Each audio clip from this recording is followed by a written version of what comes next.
Hoy tendremos una entrevista con la editora de la revista en español, Riva Quiroga, sobre nuestro proceso editorial.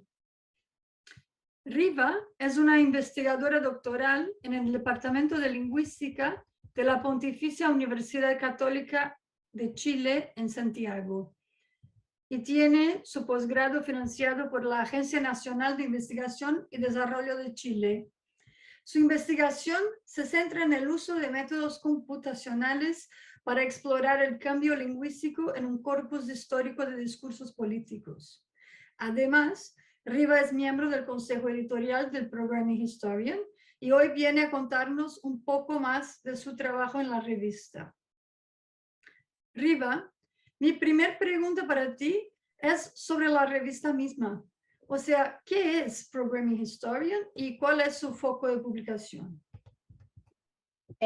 Muchas gracias, Giselle, y bueno, bienvenida a todas las personas que están participando hoy para conocer un poco más sobre nuestro flujo editorial, qué publicamos y cómo se pueden involucrar. Programming Historian es, podríamos decir, es una publicación obviamente, pero también es una comunidad de personas interesadas en las humanidades digitales. Y nuestro foco de publicación es el de tutoriales que enseñan métodos computacionales, flujos de trabajo a personas de esta área. Tengo aquí una imagen que quiero mostrar, así que voy a compartir mi pantalla. Bueno, este es nuestro sitio web. Como comentaba Gisela al principio, nosotros publicamos en inglés, español, francés y portugués, así que tenemos como distintas áreas del proyecto involucradas. Y esta descripción inicial que sale acá, que es lo que hacemos, que publicamos tutoriales revisados por pares dirigidos a humanistas que quieren aprender una amplia gama de herramientas digitales, técnicas computacionales y flujos de trabajo para investigar y enseñar, sintetiza de algún modo todo lo que hacemos, y quería detenerme un poco en esa definición, que la tengo aquí. Entonces, ¿por qué me parece que esa definición es relevante? Porque creo que permite entender como las distintas áreas del proyecto. Primero que nada, que Programming History publica tutoriales. Ese podríamos decir es nuestro género discursivo, el tipo de texto que publicamos. ¿Y qué significa que algo sea un tutorial? Este cuadrante diseñado por Daniel Lepróchida respecto como de los tipos de documentación que existe, nos parece siempre muy útil para explicar qué son los tutoriales. Los tutoriales son un tipo de texto orientado al aprendizaje, y en este cuadrante, en el eje de si se trata de algo más práctico o algo más enfocado a lo teórico, los tutoriales son pasos prácticos, y en este eje de son más útiles cuando estamos estudiando, cuando estamos trabajando, están en el ámbito de algo más útil cuando estamos estudiando. Y se diferencian de otros tipos de textos que también circulan y que también sirven para aprender algo o para conocer más sobre alguna técnica, pero se diferencian en algunas cosas. Por ejemplo, si pensamos en este cuadrante, tipos de texto que uno revisa cuando está estudiando, pero está más enfocado al conocimiento teórico, están las explicaciones que están más orientadas a la comprensión. En nuestro caso nos interesa más el paso a paso práctico. Por ejemplo, si a alguien se le ocurre, por ejemplo, proponer un tutorial, o tenemos un tutorial que lo que busca hacer es enseñar a hacer, por ejemplo, minería de textos con un corpus de documentos que están escritos en árabes, probablemente parte del paso práctico de este tutorial para lograr ese objetivo va a hacer alusión a, por ejemplo, el manejo de caracteres de una lengua que están codificados de una manera distinta que lo que ocupamos nosotros, que es UTF-8. Entonces un tutorial nos va a mostrar el paso a paso para lograr el objetivo. Una explicación quizás nos mostraría la historia de cómo aparecen las distintas codificaciones de caracteres. Entonces está enfocado en lo teórico y no necesariamente en lo práctico. En el otro eje, algo que existen las guías de uso que están orientadas más a resolver un problema, y son para cuando estamos trabajando. Por ejemplo, estoy haciendo alguna investigación, y en algún momento necesito saber en el programa que estoy ocupando cómo cambio la codificación de caracteres. Y ahí lo que iría sería ir a buscar alguna guía de uso que me diga exactamente cuál es el paso. Entonces ahí estoy resolviendo un problema cuando estoy trabajando, pero su foco no es el estudio, como pasa con los tutoriales. Y digamos que en el cuadrante opuesto están las guías de referencia, que están orientadas a entregar información y conocimiento teórico, que sería, por ejemplo, un documento donde estén todos los tipos de codificaciones de caracteres que existen. Entonces, el tutorial, que es lo que nosotros publicamos y es nuestro foco, es este tipo de texto que está orientado al aprendizaje, que es una serie de pasos prácticos para que una persona pueda aprender y lograr un objetivo de aprendizaje que en él se declara. ¿Qué quiere decir? Que nuestros tutoriales estén dirigidos a humanistas, que los ejemplos y casos de estudios que se utilizan para aprender y para lograr el objetivo de aprendizaje están pensados para personas de humanidades. Y un ejemplo de las cosas que tenemos publicadas que a mí me parece muy claro es lo que ocurre con los cuadernos Jupyter. Esta es una tecnología que se ocupa en distintas áreas, y si uno busca en internet tutoriales va a encontrar obviamente algunos o muchísimos por ahí, pero muchas veces trabajan con datos que no necesariamente son relevantes para personas de humanidades. No sé, por ejemplo, hay un dataset con precios de vehículos y las características para reventa de autos, por ejemplo. Y puede ser que alguien de humanidades eventualmente pueda aprender a utilizar esta herramienta con ese dataset, pero quizás no es tan relevante como si fuese efectivamente un dataset del área. Entonces, por ejemplo, la lección que hay publicada sobre Jupyter Notebooks trabaja específicamente con un set de datos que son metadatos sobre fanfiction en italiano sobre Harry Potter. Y es un CSV, es decir, un archivo rectangular donde hay distintas variables, y este set de datos que puede ser relevante, por ejemplo, alguien que venga de estudios literarios, le permite aprender esta herramienta de una manera más significativa. Por eso nos interesa mucho que nuestros tutoriales siempre tienen pensados, en fondo siempre decimos que son tutoriales escritos por humanistas para humanistas. Se trata de tutoriales para personas que quieren aprender herramientas digitales, como por ejemplo Jupyter Notebooks, que ahí acabamos de mostrar, técnicas computacionales, hay tutoriales para aprender, no sé, análisis de redes, minería de texto, visión por computador, es decir, hay herramientas, hay técnicas, pero también nos interesan los tutoriales que hablan de flujos de trabajo.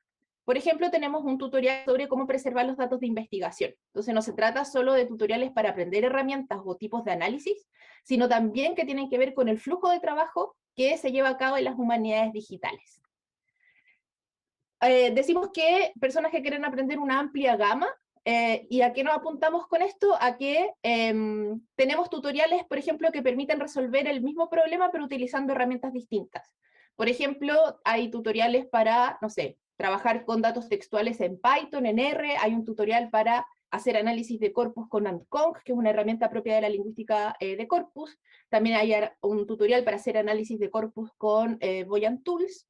Entonces, cuando hablamos de amplia gama significa que nos interesa de repente para un mismo problema mostrar distintas formas de resolverlo utilizando distintas herramientas. Entonces, en ese sentido, tratamos de que nuestros tutoriales sean lo más amplios posible en términos de su foco, del tipo de herramientas, del tipo de análisis, para que en el fondo más gente pueda encontrar en alguno de estos tutoriales la herramienta específica que está buscando.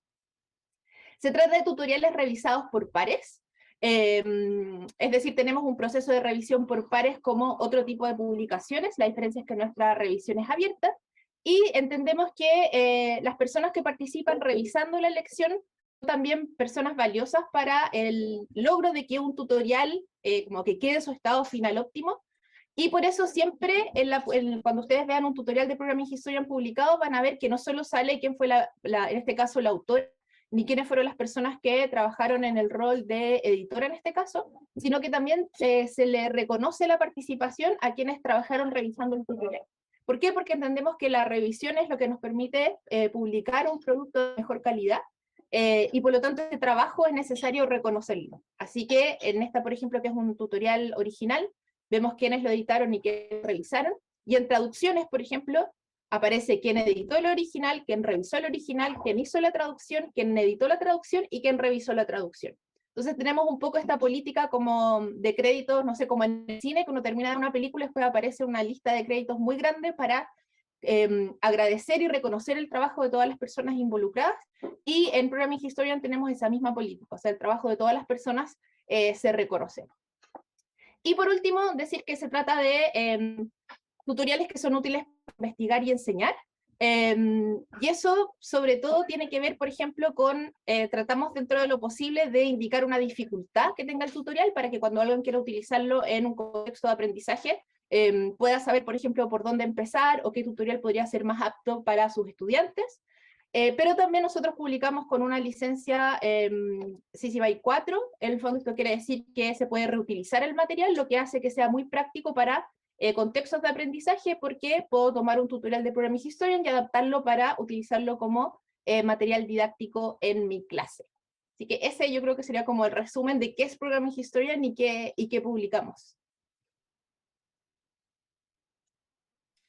Fantástico, Riva. Habéis hecho todo un recorrido que seguramente volveremos a algunos de los temas que ya habéis tocado. Muchas gracias. Bueno, sigo con la revista porque el Programming Historian es una revista de acceso libre diamante. En inglés, Diamond Open Access.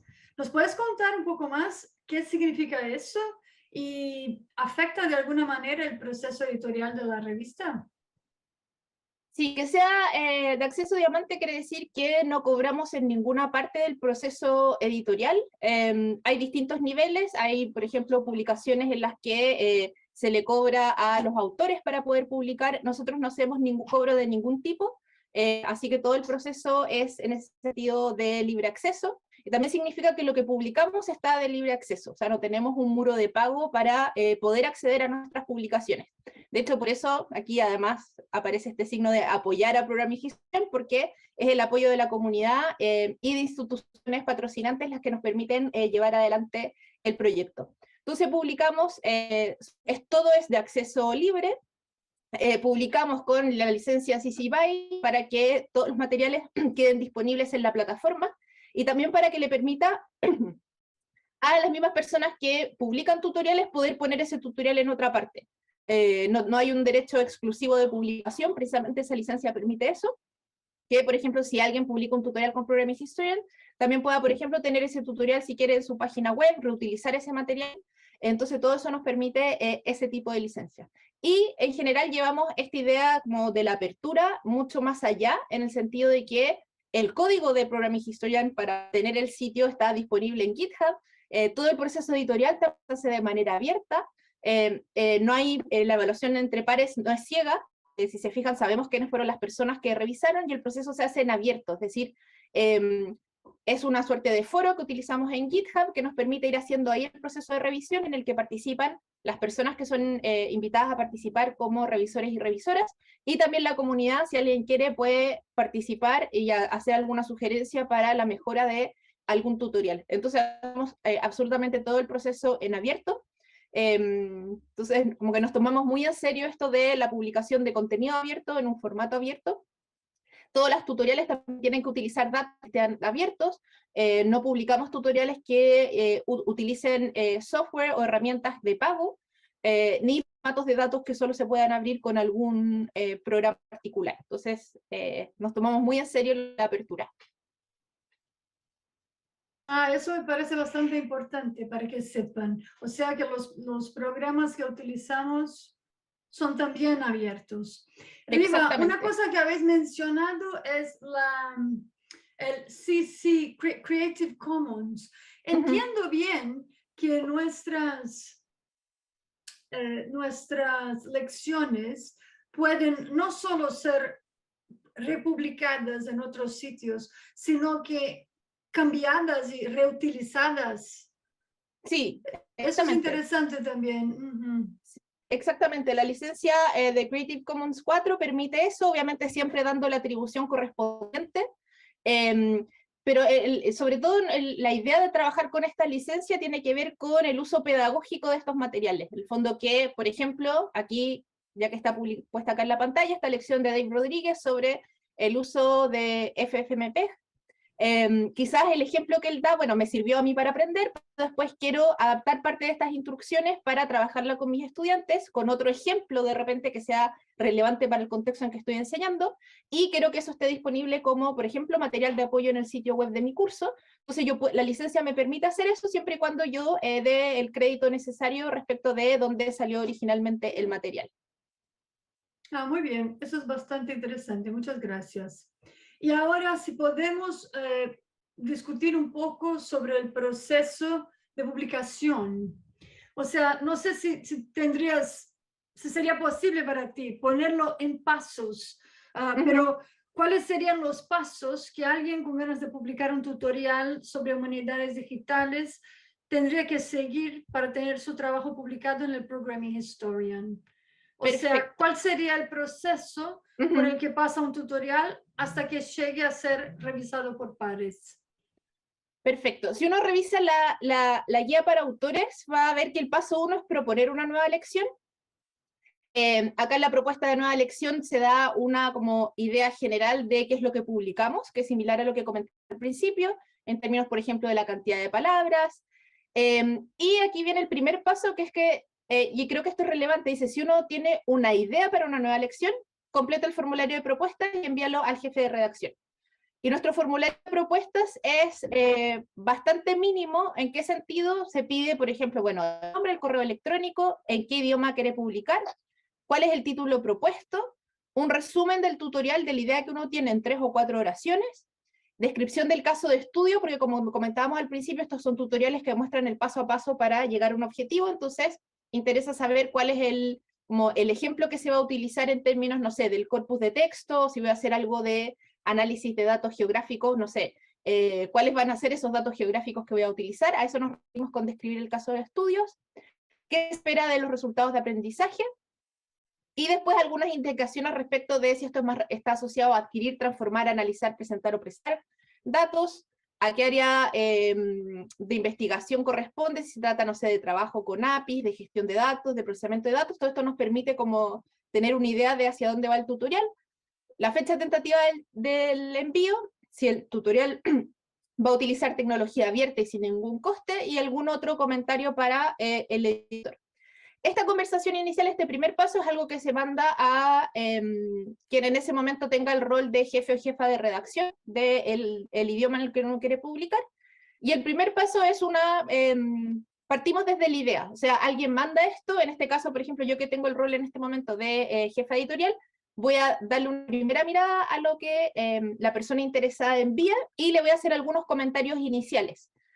Por ejemplo, o sea, si me parece que está ya todo listo, seguimos al paso siguiente, pero si no, probablemente hay un correo de vuelta en el que diga que, por ejemplo, que la idea está súper buena, pero quizás es un poco amplia para trabajar en un solo tutorial, y qué le parece, por ejemplo, si pensamos mejor en una serie de tutoriales, que quizás sean 2 tutoriales o 3 tutoriales para cumplir ese objetivo, o quizás el caso de estudio que propone no está demasiado claro y quizás sea necesario explicar un poco más, por ejemplo, qué datos específicos vamos a trabajar. Entonces, esa primera iteración es entre la persona interesada en publicar y el jefe o jefa de redacción a través del correo electrónico. ¿Para qué? Para llegar a un primer producto que sea, podríamos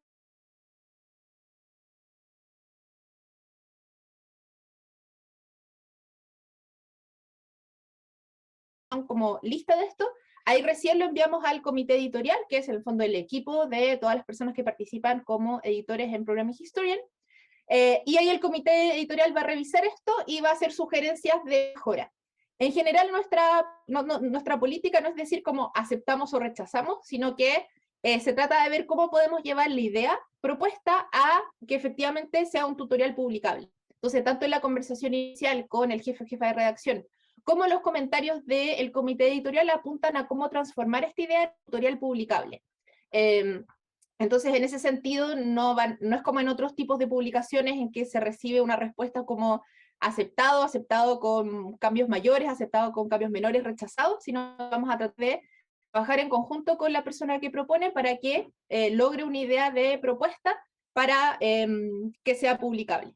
Y una vez que se tiene esa versión final, en términos de que, por ejemplo, el comité editorial reenvía los cambios, o sea, perdón, las sugerencias propuestas, la persona dice, sí, me parecen, digamos adelante, ahí se acuerda una fecha tentativa de envío, y ahí pasamos al segundo paso, que es que se asigna a un editor o editora del equipo para que trabaje con la persona, y una vez que la persona envía el primer borrador de su tutorial, ese borrador se publica en GitHub, que es la plataforma que utilizamos, y ahí empezamos el proceso de revisión abierto por pares.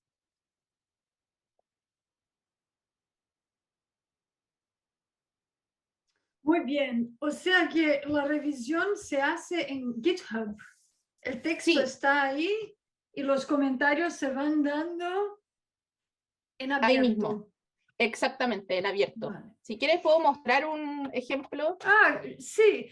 Igual tengo otra pregunta, porque habéis dicho, sí, cuando recibo algo, me fijo si puede ser un tutorial o más de uno. Y a mí me vino la pregunta, ¿qué sería más de un tutorial? O sea, a los que quieren proponer un tutorial, ¿cómo pueden saber ellos Ese sería Súper uno o buena más de pregunta. uno. Generalmente tiene que ver con el como ámbito, como, porque en el fondo tenemos un límite de 8.000 palabras, entonces, ¿qué tan, como, si realmente se va a lograr hacer todo lo que uno plantea dentro de los objetivos en ese como ámbito en particular? Por ejemplo, este es una lección que está en fase de envío, que es de análisis de redes sociales para personajes teatrales. Se envió como un solo tutorial, se hizo la publicación inicial y la primera revisión la hace la editora, y ahí la editora, después de haber hecho la primera lectura, y aquí, por ejemplo, le dice que se ha pasado el máximo de palabras y que al mismo tiempo considera que le falta quizás un poco de contexto, y se pregunta si quizás no valga la pena crear dos lecciones. Por ejemplo, una lección que apunte a el por qué y cómo extraer los datos de la red, y que la segunda sea específicamente sobre el uso de Gephi para analizar esos datos. Entonces, a veces esa idea de dividir una lección en dos pasa no necesariamente al inicio, sino que en el momento en que empezamos a revisar. Y aquí el proceso se va dando en abierto. Esta es, por ejemplo, una lección en que está todavía en la fase inicial, que la editora le envió comentarios y el autor de la lección hizo la propuesta, y luego de esto, una vez que queda esta primera versión que la editora considera que está lista para la revisión, se invita a los revisores a hacer el trabajo. Y ahí es donde entran a participar los revisores pares, que se hace todo esto en esta plataforma que es en abierto. Entonces, uno puede ver los comentarios. Por ejemplo, aquí hay una lección que en este caso la propuse yo, y estos fueron los comentarios que hizo inicialmente el editor, yo incorporé esos comentarios, después vinieron los comentarios de una segunda revisión, y después, ahora están los comentarios de la primera revisión, de la segunda, y ahora, por ejemplo, a mí me toca como autora responder estos comentarios para que podamos seguir el proceso editorial. Y bueno, una vez que queda una versión como lista del tutorial, vienen otros dos pasos. Uno es, tenemos revisión de estilo, es decir, nos interesa que la revisión par se enfoque principalmente en el contenido, sobre todo en el caso de las lecciones originales, y eso hace que después nosotros tengamos a una persona que se va a enfocar en la revisión de estilo para asegurarse de que el texto esté como escrito siguiendo los lineamientos que tenemos en nuestra guía para autores.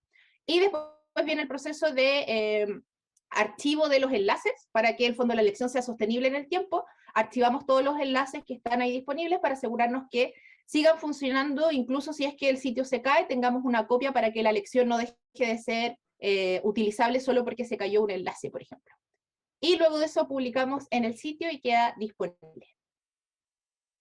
Fantástico. O sea que hay bastante trabajo por detrás de cada una de las lecciones.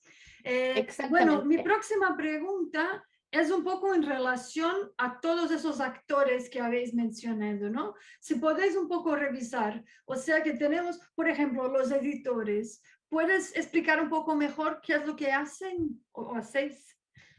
Sí, el rol de el editor o la editora es ser la persona que acompaña que acompañan a los autores en el proceso editorial. Entonces, es siempre el punto de contacto, o sea, una vez que el tutorial es aceptado, el punto de contacto va a ser el editor, y el editor va a ir acompañando todos los pasos, y también es la persona que modera la discusión acá en GitHub. Por ejemplo, es quien publica el mensaje inicial, donde dice dónde está la vista previa, dónde está el archivo, dónde están las imágenes. Se espera que las personas de la comunidad participen, y también hace explícita nuestro código de conducta. En este caso, en esta sección que es política contra el acoso, estamos haciendo esto en abierto y queremos que este sea un espacio amable y en el que todas las personas se sientan seguras de participar. Así que los editores también se preocupan de eso, de moderar la discusión. Igual nunca hemos tenido ningún problema en ese sentido, pero en el fondo hacer explícito que este es un espacio constructivo, que lo que estamos haciendo es tratar de lograr un tutorial que esté en las condiciones óptimas para publicarse, y por lo tanto todos los comentarios apuntan a eso, o sea, apuntan a comentarios constructivos que logren llegar a ese objetivo.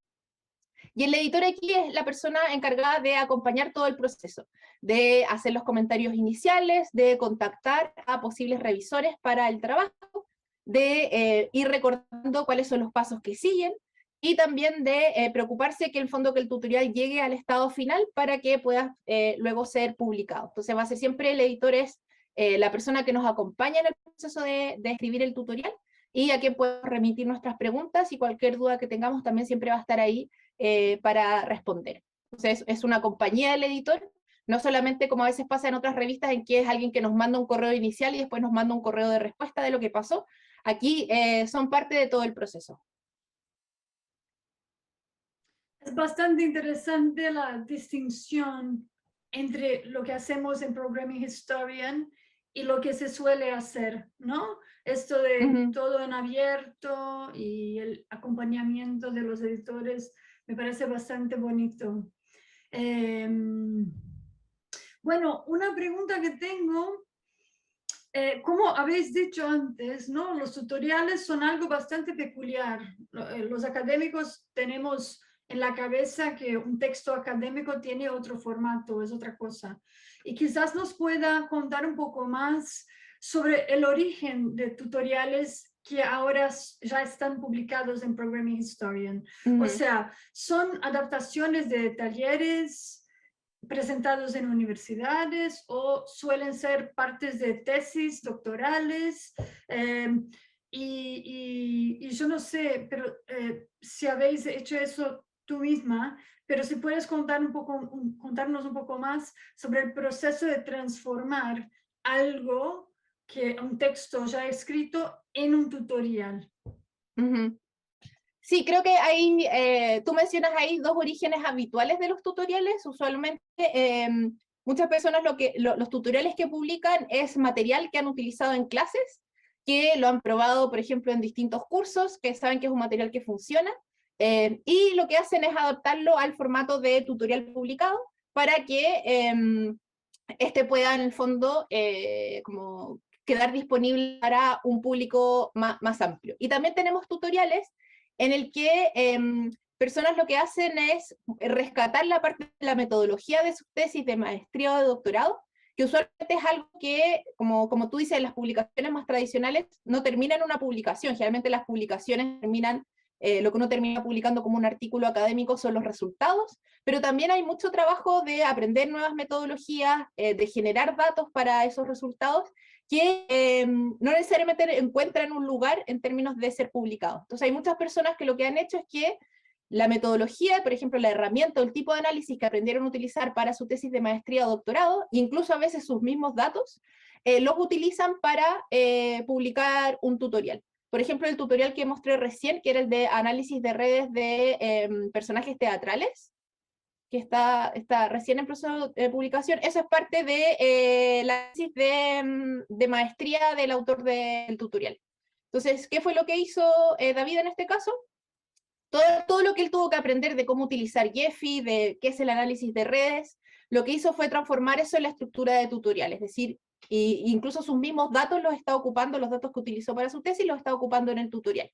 Entonces, lo que él hizo entonces fue convertir su metodología de tesis en un tutorial en el que obviamente primero da un contexto de qué se trata este tipo de análisis, y luego introduce su set de datos que van a servir como ejemplos, para finalmente mostrar cómo funciona la herramienta que va a mostrar en este caso, que es Gephi, para ese tipo de análisis. Entonces, para muchas personas esto ha sido como una salida de metodologías que utiliza para investigar, ya sea que las utilizó en su grado o que las utiliza ahora como en su investigación actual, para publicar esa parte que tiene que ver más con cómo se aprende esa metodología, cómo se aprende ese tipo de análisis, y con datos que son datos que se generaron para ese contexto en particular.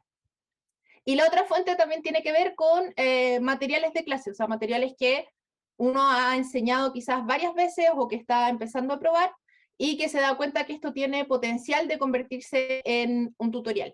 Por ejemplo, en mi caso, el tutorial que mostré recién, que está en proceso de publicación, que es sobre web scraping, es parte de material que creo que ese taller, por ejemplo, lo he hecho desde hace al menos 2 o 3 años. Me parece que ya estaba en un estado como para poder como transformarlo en un tutorial. Y esto va a ser una serie de tutoriales al final, porque es como un ámbito muy, muy amplio, Y básicamente aquí el pensar en mi material de clases, cómo se transforma en un tutorial, tiene que ver también con pensar en la audiencia, porque por ejemplo en el contexto quizás de la clase que yo estaba realizando, utilizaba un texto que era como muy contingente para esa clase en particular, y ahora tengo que pensar en que el ejemplo tiene que ser comprensible para un público amplio, que en este caso sería, digamos, la comunidad hispanoparlante de humanidades digitales. Entonces tengo que quizás darle más contexto a mi ejemplo, algo que quizás en mi contexto local se entendería muy rápido, quizás tengo que explicar un poco más de dónde vienen los datos, para que una persona que no pertenezca al mismo contexto pueda entender bien de dónde salen los datos y ese tipo de cosas. Entonces, esa es otra como vía para la propuesta de tutoriales, es pensar en qué materiales hemos utilizado para enseñar alguna metodología, algún flujo de trabajo, alguna herramienta, algún tipo de análisis en particular, y cómo podríamos convertir eso en un tutorial para que más personas puedan aprender eso mismo siguiendo el tutorial en Programming History. Fantástico. Y este tipo de comentario es algo que se puede dar en el contexto editorial. O sea, aquí tienes que darnos más contexto, está un poco Exacto. cerrado o algo así. Exacto. Fantástico. De hecho, nuestra guía para autores tiene elementos que obviamente tienen que ver como cómo darle formato al tutorial, pero sobre todo hay mucha explicación de esto del estilo y la audiencia. En términos, por ejemplo, de mantener un tono formal pero accesible. La única decisión lingüística como fija, podríamos decir, es que vamos a tratar a todos de tú, así que no ocupamos ni el usted ni el vos. Y sobre todo, por ejemplo, procurar escribir de un modo comprensible y adecuado para hablantes de español de distintas zonas geográficas. Entonces, generalmente tratamos de que las personas que revisen sean de distintos países hispanoparlantes para asegurarnos que lo que estoy escribiendo, que quizás resulta muy claro para mi contexto, le sea también claro para otra persona que vive en otro país de habla hispana. Y también tenemos toda esta sección sobre escribir para una audiencia global, en términos de que es necesario explicitar las referencias culturales, tener ojo con el modismo, con la manera en que describimos la geografía, qué significa norte, sur, este, oeste, no es lo mismo en todas partes. Y también esto que es muy importante, que los métodos y los instrumentos que se elijan generalmente tengan un potencial multilingüe. Es decir, en general tratamos de evitar herramientas que solo, por ejemplo, pueden trabajar con texto en inglés, porque ese es un tutorial que potencialmente es intraducible porque, no sé, en nuestro contexto no lo podríamos utilizar. Muy bien. Una pregunta que me ha venido acerca de lo que habéis dicho. ¿Puede pasar que alguien tenga su idea rechazada porque es muy semejante a algo que ya exista en la revista? Sí, esa es una súper buena pregunta. Aquí cuando está la idea de proponer una lección, siempre siempre como que esto es importante, como que animamos el envío de propuestas a lecciones sobre temas ya cubiertos en desarrollo, siempre que la lección haga una contribución propia.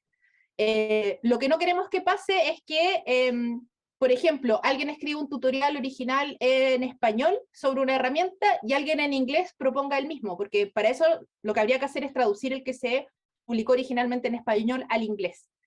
Y para esto, entonces, invitamos a las personas a mirar las lecciones ya publicadas, tanto en español como en otros idiomas, y para que eso sea más fácil, generamos aquí un documento que es el documento de concordancia de lecciones, en el que está la lista de todas las publicaciones, o sea, las lecciones publicadas. Las que tienen enlace significa que la lección está actualmente publicada en el otro idioma, pero también está traducido los títulos.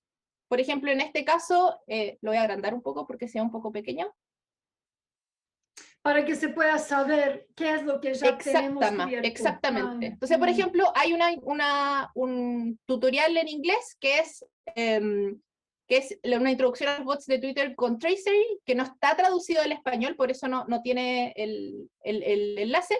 Todo el fondo así podemos ver que ese tema ya se cubrió, por lo tanto no debería proponer una nueva lección sobre ese tema en particular. Entonces, esto nos permite saber sobre qué temas se han publicado lecciones, sobre qué temas quizás hay una lección publicada pero en otro idioma, y ahí lo que se esperaría es traducir esa lección primero, no proponer una exactamente igual.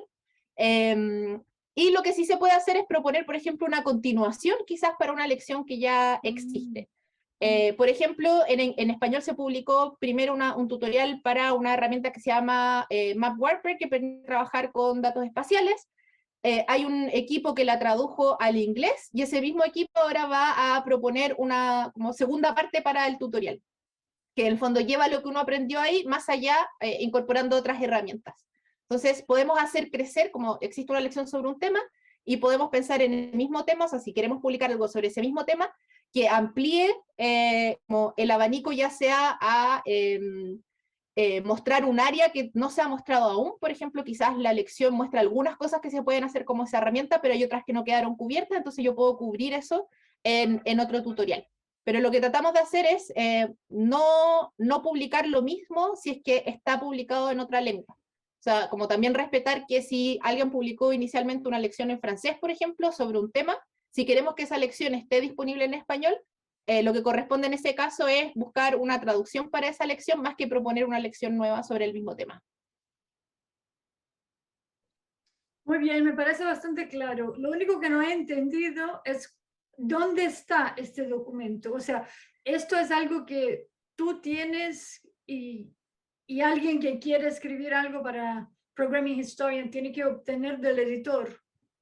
No, está aquí en la guía para autores, donde está ya está, la esto de indicación. las Sí, lenguas. sí, Fantástico, está en línea. Vale. está en línea. Ahí está la versión completa que tiene como, si es que no ha sido traducido, está sin el enlace.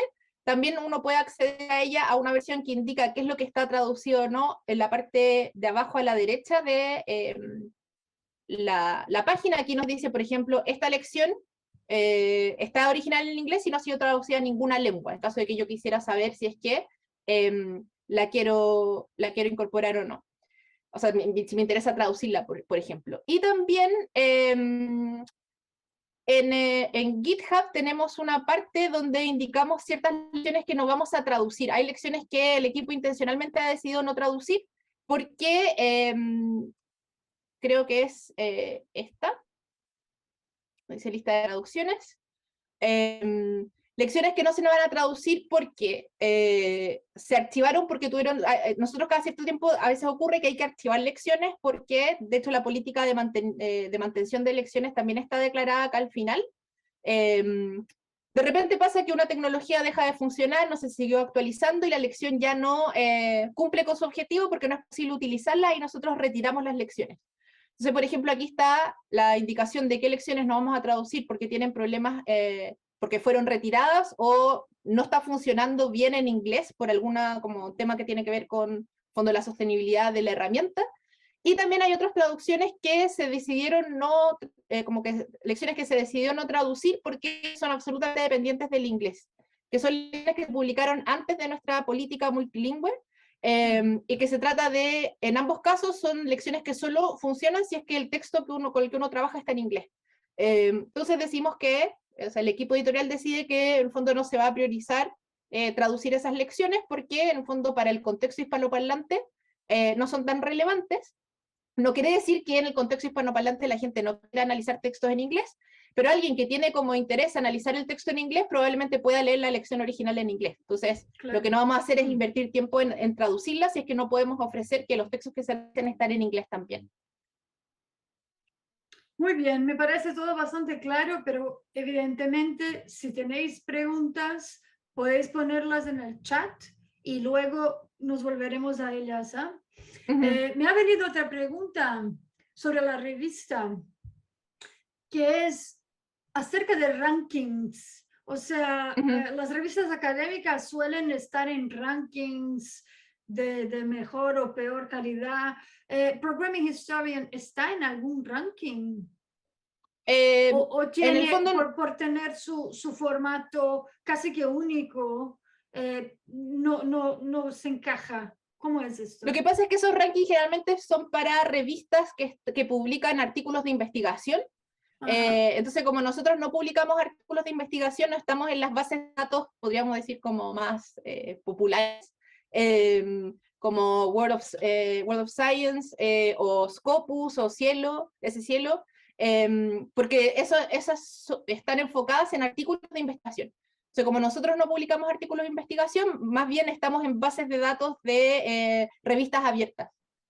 Entonces, en ese sentido, como que no entramos en ese tipo de clasificación, pero si uno revisa en el acerca en la página web, déjenme ir a la versión en español. Aquí va, al fondo está explicado en el caso de nuestro acceso diamante, que por ejemplo hemos indexado el directorio de revistas de acceso abierto. Entonces, ese es el tipo de directorios donde está indexado Programming Historian, pero en el fondo no entramos en esos otros rankings porque no publicamos artículos de investigación. Lo que publicamos es distinto, así que por eso no corresponde. Sí, nos hemos ganado varios premios en ese contexto, premios que reconocen en el fondo tanto como nuestra publicación abierta. Por ejemplo, el año pasado nos ganamos el premio en la categoría de contenido abierto del Open Publishing Award. También nos hemos ganado premios que tienen que ver con el área de humanidades digitales en particular. Entonces, es una revista que en ese sentido y un tipo de publicación que ha sido reconocida tanto en el ámbito de las humanidades digitales como en el de la publicación abierta, pero no entramos en esos rankings que están como enfocados en artículos de investigación. Sí, está muy bien. Lo que me estoy preguntando es el valor de publicar en Programming Historian a alguno que quiera seguir carrera académica, ¿no? Porque va mucho por puntos y cada publicación vale un punto, pero al ser revisado por pares, supongo que sí tiene un valor. O sea, claro, es revisado por pares, todos los artículos tienen su DOI, en el fondo que los identifica como objetos digitales, entonces es una publicación sí, enfocado a temas metodológicos, entonces quizás ahí va a depender un poco de cada institución cómo considera este tipo de publicación, pero el fondo de publicación es un artículo, podríamos decir, metodológico, pero sigue teniendo en el fondo el valor de ser una publicación. Ahí depende de cada sistema nacional, en el fondo, o dentro de las mismas instituciones, qué valor le dan al hecho de participar en una publicación así, pero sí la gente, no sé, que publica lo pone en su lista de publicaciones de todas maneras. En el currículum, claro. Han llegado preguntas y ahora mismo me las pasaré arriba. Quiero hacer una última, que es en relación a cómo la gente puede involucrarse en la revista. O sea, claro que pueden enviar su idea para una publicación, pero hay otras posibilidades, por ejemplo, haciendo traducciones o haciendo la revisión por pares. ¿Y cómo es que los que nos escuchan hoy y luego en YouTube pueden apuntarse para colaborar con Programming Historian? Sí, en el caso de las traducciones, en general el origen es bastante parecido al de algunos tutoriales. Se trata de materiales que uno tuvo la posibilidad de leer en inglés porque maneja la lengua, pero le interesa poder utilizarlo, por ejemplo, con sus estudiantes que son hispanoparlantes. Y de hecho, el origen del Programming Historian partió como un proyecto en inglés, luego apareció la versión en español, y la versión en español básicamente apareció porque hubo personas que empezaron a traducir los tutoriales en inglés porque les servían como material de clases. Y de ahí como que apareció la idea, bueno, que se suma un equipo de español, después apareció el de francés y el de portugués, y en el caso de Programming Historian en español, como la gran parte importante de nuestros primeros tutoriales, desde que aparece el equipo el 2016, si mal no recuerdo, hasta el 2018, solo publicamos traducciones, y el 2018 empezamos a publicar tutoriales originales. Entonces, si alguien, por ejemplo, estaba utilizando algún tutorial en inglés para como parte de lo que realiza en sus clases y le interesa traducir el tutorial, eso siempre es bienvenido. Actualmente estamos publicando más tutoriales originales, pero seguimos publicando también traducciones porque hay muchas herramientas para las que no existe, por ejemplo, documentación, no existe documentación en español, por lo tanto un tutorial, la traducción de ese tutorial puede ser la puerta de entrada para conocer esa metodología que quizás sea nueva. Entonces en inglés, por ejemplo, hay alrededor de, actualmente hay 97 lecciones activas, Entonces hay ciertas lecciones que, por ejemplo, esta ya está en proceso de traducción, esta es una traducción del español al inglés, esta también está en proceso de traducción del inglés al español, y hay un montón de otras lecciones, por ejemplo, que tienen algunas herramientas tecnológicas que son más nuevas, por ejemplo, la visión por computador, o el trabajar con no sé, modelos preentrenados, o en este caso el análisis de regresión, que quizás uno no encuentra todavía un material que sea tan óptimo para sus estudiantes en el contexto hispanoparlante y quiere proponer una traducción. Y ahí simplemente es hacer el contacto vía correo electrónico, señalando que tiene interés en la traducción, y ahí empezamos el proceso editorial. Y en el caso de las revisiones, siempre estamos buscando personas que quieran participar como revisores pares. El rol del revisor par es básicamente darle una lectura a la lección y a partir de como nuestras orientaciones, porque para todos los roles tenemos una guía que indica cómo contribuir.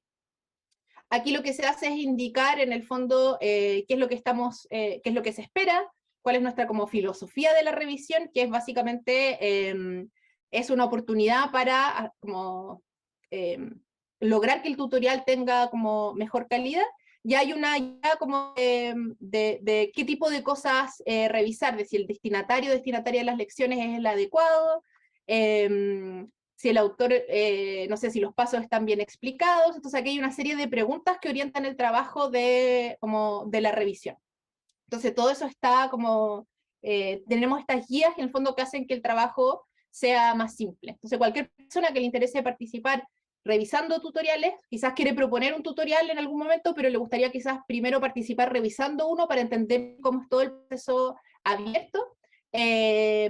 Una opción es participar como revisor o revisora. Y en esos casos, el contacto inicial siempre es vía correo electrónico, y eso lo pueden encontrar, es espanol@programinghistorian.org, y también si hacen clic en cualquier parte que diga envíalo al jefe de redacción, o si ven la parte donde está lista con el equipo, van a ver que si hacen clic, el correo que les va a ofrecer es el correo institucional.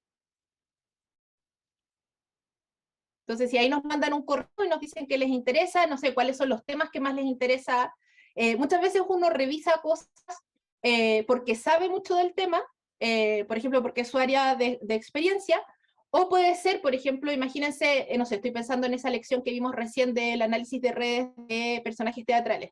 Quizás una persona viene del área del análisis de textos teatrales, pero no conoce todavía el análisis de redes. Entonces, ese tipo de revisiones también nos interesan. O sea, generalmente tratamos de que los revisores tengamos personas, por ejemplo, que ya conocen la técnica para que efectivamente puedan decir si está bien explicado o no, pero también personas que tengan que ver con el tema que se está abordando ahí para ver si es relevante, por ejemplo, las conclusiones a las que se llegan y puedan mencionar mejor el potencial uso que tenga ese tutorial en particular. Entonces nos interesan como desde distintos puntos de vista. Y también pensé la revisión como una instancia para poder aprender sobre quizás una metodología que conocemos inicialmente o no conocemos tanto. También nos interesa tener personas que quizás, por ejemplo, saben de análisis de redes en ese caso, pero nunca han utilizado Gephi. Entonces es una oportunidad también para que la persona pueda ver si efectivamente, siguiendo el tutorial, sin saber de Gephi antes, puede llegar al producto que se espera. Entonces ahí Fantástico, así, ese sería... Hay personas en el chat que tienen ganas de participar como haciendo revisión. Solo para que quede bastante claro, lo que hay que hacer es enviar un correo. Exacto. A español@programminghistorian.org. Exactamente. Voy a copiar la dirección del enlace y la voy a poner ahí en el chat. Gracias. Sí, hazlo y sigo con las preguntas. Porque Laila nos puso una buena pregunta. Está interesada en hacer un tutorial sobre cómo utilizar Wikidata para reunir y analizar textos. Ella tiene un ejemplo para coleccionar y procesar esquemas de color utilizados para describir a los seres vivos en la historia de la biología. ¿Es una idea viable, te parece, Riva? Sí, o sea, como la describe ahí, sí, sí, hasta donde, no recuerdo, todavía no tenemos ningún tutorial sobre Wikidata, así que sería como una gran incorporación. Entonces ahí, por ejemplo, para ejemplificar, lo que tendría que hacer Laila sería ir a la guía de autores, aquí ver el formulario de la propuesta, y completar este formulario y enviarlo por correo a espanol@programminghistorian.org, y ahí, en este caso, voy a ser yo quien le va a contestar. Yo le voy a hacer algunos comentarios iniciales sobre su propuesta, a ver si es necesario ajustar algo, y luego la pasamos al comité editorial. Pero, por ejemplo, no hay todavía tutoriales publicados sobre Wikidata, si mal no recuerdo, así que igual aquí, por ejemplo, todos nuestros... uno puede buscar también en el buscador por palabra clave. Entonces aquí uno podría poner, por ejemplo, poner Wikidata. Y claro, aquí nos va a decir uno que está esta de reutilización de colecciones digitales, pero no está, en el fondo esta es una lección que no apunta exactamente a lo que ella está planteando. Aquí hay más bien de datos enlazados, así que significa que hay espacio para una lección de ese tipo. Buenísimo, buenísimo, muy interesante. Teníamos otra pregunta, a ver, de Ana García.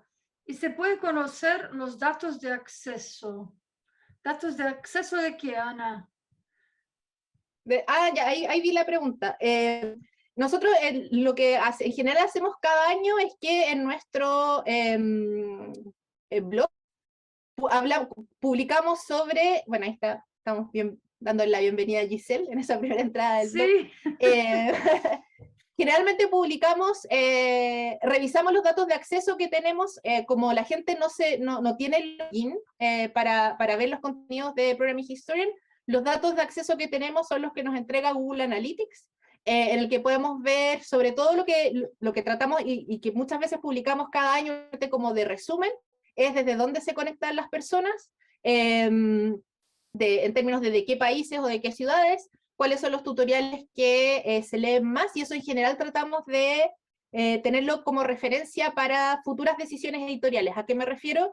Por ejemplo, si vemos que hay muchas personas de Latinoamérica conectándose para leer un tutorial que está publicado solo en inglés, quizás sea una buena idea priorizar la traducción de ese tutorial en español para que sea más accesible. Entonces, como no hay login, lo único que nosotros, el único tipo de dato que podemos tener es de dónde se conecta la gente, cuánto tiempo pasa en una determinada página. Eso nos da una idea en el fondo de si cuánto tiempo pasan las personas mirando una lección, pero no tenemos cómo saber si la acaban o no. Lo que sí hay, siempre tratamos de como mostrar, como explicar mucho esto de reportar un error, de hecho está antes incluso de guía para revisores, de qué pasa si me encuentro con algún problema en una lección, que uno puede contactar al asistente editorial o abrir un issue en GitHub, que lo que nos permite hacer es tratar de mejorar alguna lección que tenga algún problema. Y eso ocurre bastante, o sea, si miran nuestro GitHub van a ver que muchas veces pasa que alguien empezó a hacer una lección, llegó un paso que no le funcionó, y lo pone ahí, y ahí se activan como todo el flujo de trabajo para tratar de como resolver ese problema. Pero como no tenemos login, el fondo no tenemos cómo rastrear qué persona exactamente pasó cuánto tiempo en una lección, eso lo podemos solo con los datos de Google Analytics, y tampoco tenemos cómo ver si efectivamente una persona terminó o no el tutorial. En todo caso, si alguien se encuentra con un problema, usualmente las personas lo reportan a través de alguna de las vías que indicamos ahí. No es algo que publiquemos tampoco como que digamos, bueno, este es el resultado de todas las lecciones, publicamos las tendencias generales, pero si eventualmente alguna persona quiere saber qué datos hay sobre su lección, creo que no habría problema en buscarlo.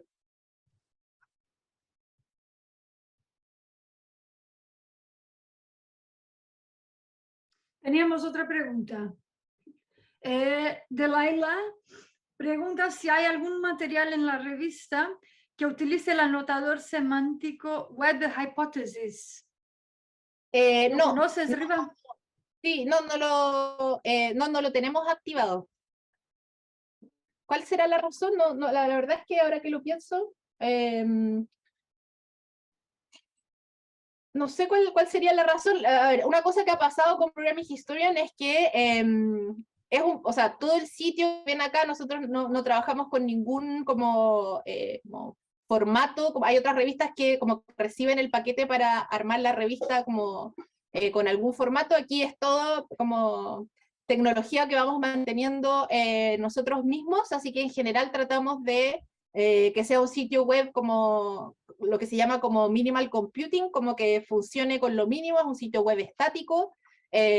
Así que en general no le hemos ido agregando nada más, que claro, hay muchas cosas que podrían ser útiles para como nuestros lectores, pero también tenemos que preocuparnos de la sostenibilidad del sitio, en términos de que hacemos todo abierto y trabajamos con muy pocos recursos como para como poder funcionar.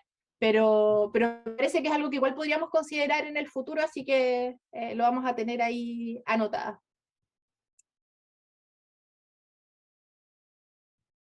Muy bien, me parece que con eso encerramos todas las preguntas. Riva, ¿tú quieres añadir algo a todo lo que habéis dicho hoy? Eso, que bueno, la invitación a participar siempre está abierta, hay distintas formas de involucrarse en el proyecto, ya sea como autores, como revisores. Cada cierto tiempo abrimos aquí en la sección de vacantes para personas que quieran participar como editoras también. Generalmente cada 2 años se abren vacantes, depende un poco del equipo, pero cualquiera sea la forma de participar, como les comenté en algún momento, nosotros tenemos un código de conducta, hacemos todo en abierto, obviamente eso implica como estar en cierta medida un poco más expuesto, pero nos preocupamos de que esto sea un espacio amable y seguro de aprendizaje para que las personas puedan colaborar. Y la verdad es que los espacios de revisión entre pares también se dan mucho para la colaboración, para que personas se conozcan en ese espacio, después puedan seguir la discusión en otros, pensar en proyectos en los que se pueda participar más adelante. Así que nos interesa también mucho enfatizar que Programming Historian, claro, es una publicación, pero también es una comunidad multilingüe en torno a las humanidades digitales, en la que nos interesa que todas las personas se sientan bienvenidas para participar.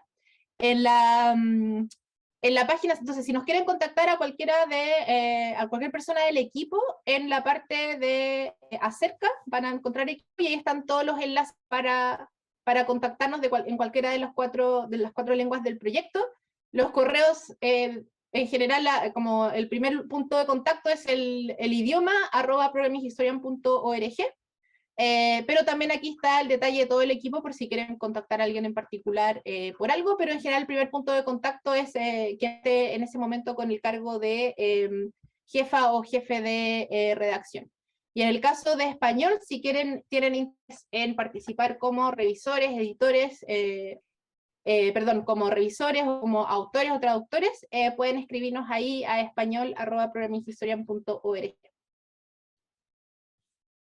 Muy bien, Laila, lo que preguntas es lo que Riva ha hecho ahora mismo, ¿no? De mostrar dónde están los correos bajo equipo en el website.